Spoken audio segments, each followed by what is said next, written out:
What's going on, everyone? My name is Potters and welcome back to another Pokemon Top 5. Today we have the Top 5 Gym Leaders, and before we get started, I just have to explain that this list is 100% opinionated, just like every other Top 5 you're likely to see on the internet. I'm sure you all know this by now, but as long as you respect my opinion, I will respect yours as well. And on that note, if you would like to leave your own Top 5 Gym Leaders in the comment section below, then that is entirely welcome. It's entirely appreciated. That's what the comment section is there for. So before we get on with this, if you also have any other top 5s, any other topics you would like us to discuss on this series, then you can also leave that in the comment section below as well. I'm trying to, do a little bit more of these. I know I enjoy doing them. I'm sure, I hope that you guys enjoy watching them as well. So without further ado, let's start the list at number 5. So, starting off today's list at number 5, we have Brock, the first gym leader from the Kanto region, and perhaps I'm a bit biased towards Brock because he is the first gym leader you ever face in any Pokemon game ever. So, that first gym leader, he has to be a challenge. He has to set the precedence. You have to go up to him and be like, wow, these gym leaders are going to be a challenge. And if you start with Charmander in blue and red, then that absolutely happens. You walk up to him with your Charmander, you're like, I'm going to Ember him, and then he rock throws you, and boom, back to the Pokemon Center you go. And don't get me started on Pokemon Yellow. Oh my lord, this guy directly counters you in Pokemon Yellow, and you can't even rely on the sprinklers like Ash did. You gotta find some way around this.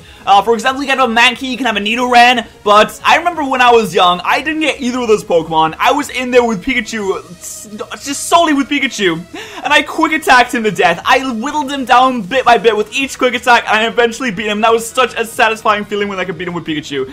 It was just like from the anime, except I didn't cheat with sprinklers and stuff, but I'm not trying to, make fun of Ash or something. But Brock is gonna be number 5 today. He's the first gym leader you ever face, and I have some respect for him for that. I do enjoy him in the anime. He's quite a good character, but we're not talking about the anime here. He's a great gym leader, and that's why he's coming in at number 5. Claiming number 4 spot today is going to be Norman, and Norman is unique and amazing in so many ways. So the first one being that he's the only father for the player character across any of the Pokemon games, I believe, ever. And that is something that really took me by surprise. I was like, we actually have a father in this game? What's going on? What's the dealio here? And even though he is your father, when you go up to him the first time, when you meet him, you're like, I got my Pokemon, come on dad, let's have a battle. He straight up just says, no, you're not good enough, you can't battle me yet. Like, he does not even care, he's your kid, it doesn't even matter to him. He's like, no, I'm a gym leader, I'm gonna do my job, you're not ready, go and battle some other gym leaders first. And that kind of makes you feel like, oh damn, he's actually really strong, maybe I should get better. I want to beat him, I want to be better than dad, I want to be better than the master. It's like the whole story of the student surpassing the master and all that kind of stuff, but the main reason I like Norman so much is because he is one of the most threatening gym leaders I have ever come across. Have you seen his slacking? Have you seen the slacking is so powerful? You might think, oh, but it can only move once every 2 turns. That doesn't even matter. Slacking does not give.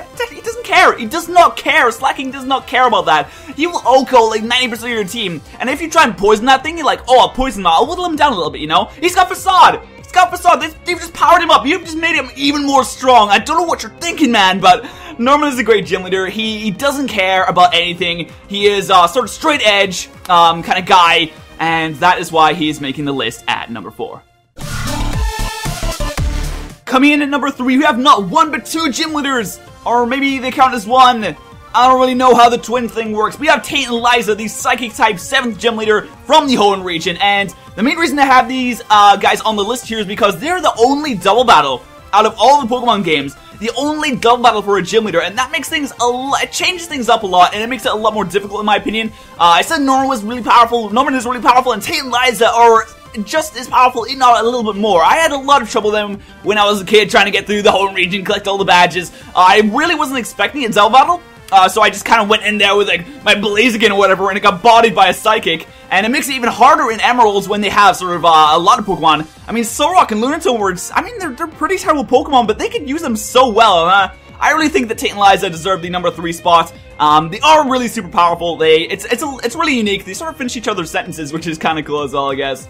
But they are a legitimate challenge, which is why they deserve the number 3 spot today. Claiming the silver medal today at number 2 is going to be Blaine, the 7th Fire-type gym leader from the Kanto region. And the main reason that I have Blaine at number 2 here is because I have a massive bias towards him because his ace in the games, it's an Arcanine. And I'm sure most of you guys already know by now that Arcanine is my second favorite Pokemon. Very close, you know, to the first spot. I like Darkrai just a little bit more, but Arcanine is my second favorite Pokemon. Absolutely love that pooch. And Blaine having Arcanine as a main, he also has a Growlithe in blue and red. I'm not totally sure. I think he has it in Fire and Leaf Green as well. That's super cool. I really love Arcanine. And the second reason I have Blaine as number 2 on this list is because he just does not care. He does not care about anything.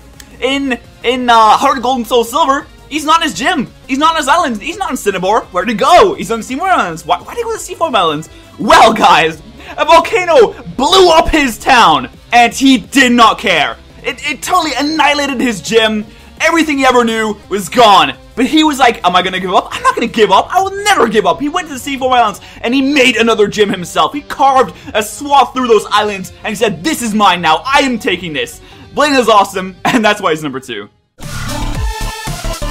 So guys, claiming the gold medal and the first spot today is gonna be Clay. I really like Clay. This is mostly for story purposes. I mean, he does provide a good challenge in the games, and I'm sure that in Blaze Black he's gonna probably body me quite a few times over, but I really like Clay. He has a great personality. He really seems like his own person. He's probably one of the only NPCs that kind of seem like their own person. And the main reason that I like him so much is that he actually cares. He cares about the story. He cares about what's going on in his region. He cares about what's going on in his city. 90% of the gym leaders don't even care. If we look at 6th Gen, 6th Gen makes me so angry when I think about this. If we look at 6th Gen, Team Flare was prepped and ready to kill everyone. They had a mega super weapon out of the ground, and where were the gym leaders? Where were the Elite Four? Where was the champion? They were not there. In 5th Gen, when the evil team said, oh, we're gonna take over, Clay was like, no, you ain't doing that, man. He said no, he gathered the gym leaders together, and he came and helped you. That is why Clay is such a good character. He has such great personality,